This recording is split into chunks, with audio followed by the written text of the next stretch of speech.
વાત કરીએ વડોદરાની તો વડોદરામાં આરોગ્ય વિભાગના આશીર્વાદથી ધમધમી રહ્યો છે લૂઝ તેલનો ધંધો। કંડલાથી લૂઝ તેલ મંગાવી વેપારીઓ ખુલ્લેઆમ કરી રહ્યા છે નિયમોનું ઉલ્લંઘન। ખોડિયારનગર પાસેની ફેક્ટરીમાં લૂઝ તેલના વેપલાનો વીટીવી ન્યૂઝે પર્દાફાશ કર્યો। વીટીવી ન્યૂઝના સવાલમાં વેપારીએ આરોગ્ય વિભાગને જાણ હોવાનો સ્વીકાર કર્યો। વેપારીના દાવાથી આરોગ્ય વિભાગની કામગીરી શંકાના દાયરામાં છે। એક તરફ કામગીરીના દાવા અને બીજી બાજુ ફેક્ટરી માલિકને છૂટતો દોર। લોકોના આરોગ્ય સાથે ચેડા કરતા લૂઝ તેલ ફેક્ટરી માલિકો સામે કાર્યવાહી કેમ નહીં?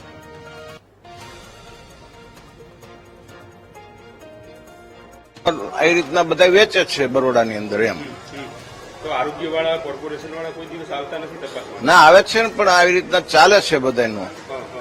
બધા ટ્રેનિંગમાં આવી રીતના લૂઝ વેચાય જ છે। વિગત મળી છે કે આવું લૂઝ વેચી ન શકાય, આ ખોટી પદ્ધતિ છે, તેમ છતાં વેચી રહ્યા છે। આવી રીતના વર્ષોથી સાહેબ બધા વેચે જ છે। મને તો 2-4 વર્ષ થયા, બાકી આ વર્ષોથી બરોડાની અંદર આ રીતના વેચાય જ છે। કયું તેલ છે, ક્યાંથી લાવો છો? પામોલીન કંડલાથી આવે ટેન્કરમાં, ને અમે ટેન્કર ખાલી કરીને પછી ડબ્બામાં આવી રીતના કસ્ટમરના ગ્રાહક ડબ્બા લાવે એમાં અમે ભરી આપીએ છીએ। આનું માપ, આનું કઈ સ્ટાન્ડર્ડ, કયું તેલ છે, કેવું તેલ છે, કોણ ચેકિંગ કરે? ફૂડ એન્ડ ડ્રગ્સ વાળા આવે છે ચેકિંગ? હા આવે છે ને, કેટલા સમય, ક્યારે? 2-4 મહિને હોય જ છે। કોર્પોરેશનની ટીમ આવે છે આરોગ્ય વિભાગ? હા એમાં જ આવે ને, ફૂડ એન્ડ ડ્રગ્સ વીએમસી માંથી જ આવે। વડોદરામાં તેલ શંકાસ્પદ રીતે વેચાઈ રહ્યું છે એવી વિગતો મળી હતી। અમે પહોંચ્યા છીએ ખોડિયારનગર ડીમાર્ટની બાજુમાં। અહીંયા એક ફેક્ટરી ચાલી રહી છે અને લૂઝ તેલ લાવી અને અહીંયા પેકિંગ કરી અને બજારમાં મૂકવામાં આવી રહ્યું છે। ફરસાણવાળા લોકો છે એ અહીંથી તેલ ખરીદે છે। આપ જે દ્રશ્યો જોઈ રહ્યા છો, આખી ફેક્ટરી અહીંયા ઉભી કરવામાં આવી છે અને કંડલાથી તેલ લાવવામાં આવે છે અને અહીંયા પેકિંગ કરી અને ડબ્બામાં પેકિંગ કરી અને વિવિધ રીતે મોકલવામાં આવે છે।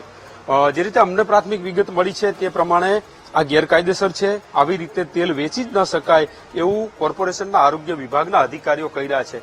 કૈલાસ ગોલ્ડ અન્ય જે નામો છે એ નામે આ ડબ્બા અત્યારે મોકલવામાં આવી રહ્યા છે કે જ્યાં ફરસાણની દુકાનો છે, ફરસાણની મોટી ફેક્ટરીઓ છે, ત્યાં ડબ્બા મોકલવામાં આવી રહ્યા છે। આ તેલમાંથી લોકો જે ફરસાણ ખાઈ રહ્યા છે, આપ આ બાજુ જોઈ રહ્યા છો રિયલ, વિમલના ડબ્બા છે, અલગ અલગ પ્રકારના જે સેમ્પલ વાળા જે પેકિંગ વાળા ડબ્બા છે એ અત્યારે ટેમ્પોમાં ભરીને મોકલવામાં આવી રહ્યા છે। આરોગ્ય વિભાગના અધિકારીઓનું કહેવું છે કે આ ગેરકાયદેસર છે, આવી પ્રવૃત્તિ કરી ન શકાય, તેમ છતાં આ ચાલી રહ્યું છે। અહીંયા જે ડબ્બા સીલ કરવામાં આવે છે એ સીલની પણ શંકાસ્પદ સ્થિતિ છે એ જોવા મળી રહી છે। આવા કાળા કલરના સીલ મારી અને આ ડબ્બા મોકલવામાં આવી રહ્યા છે।